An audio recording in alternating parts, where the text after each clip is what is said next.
Hey guys, Tanks here, and this time we're taking a look at a surprisingly excellent, in some ways more than others, action-adventure game, There Is No Light.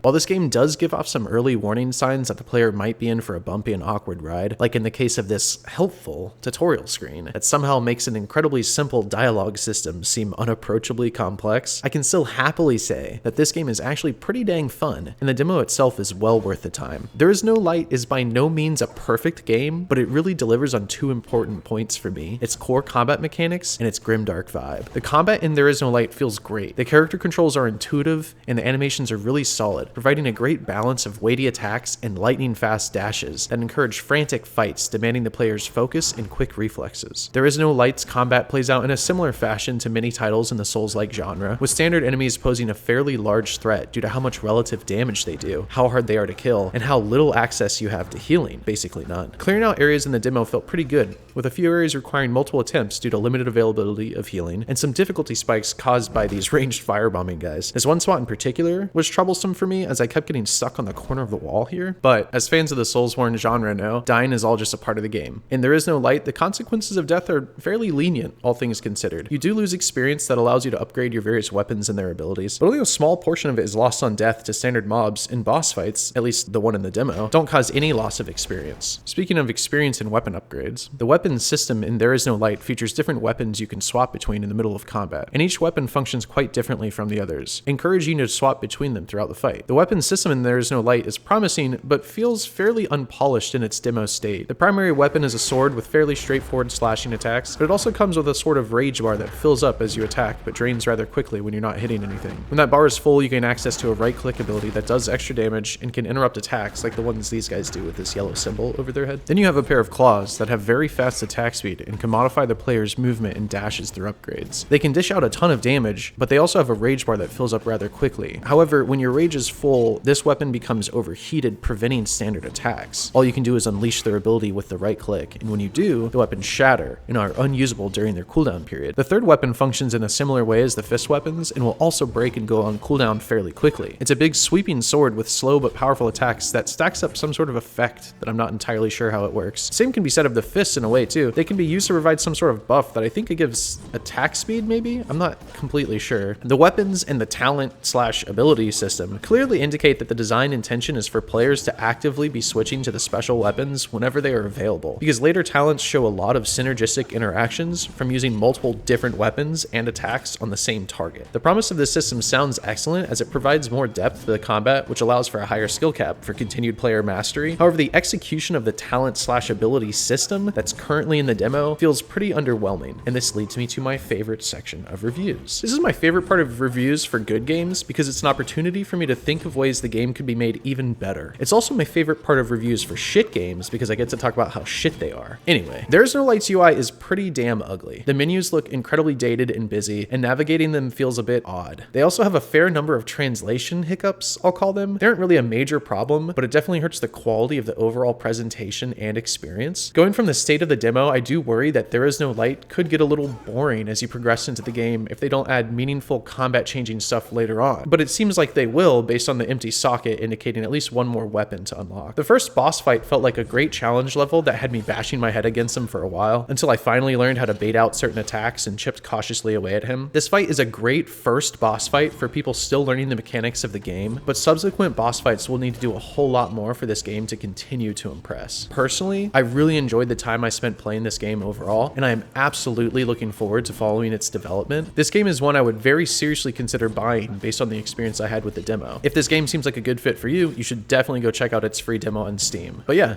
that's pretty much all I have for now, so thanks for watching, and I'll see you next time.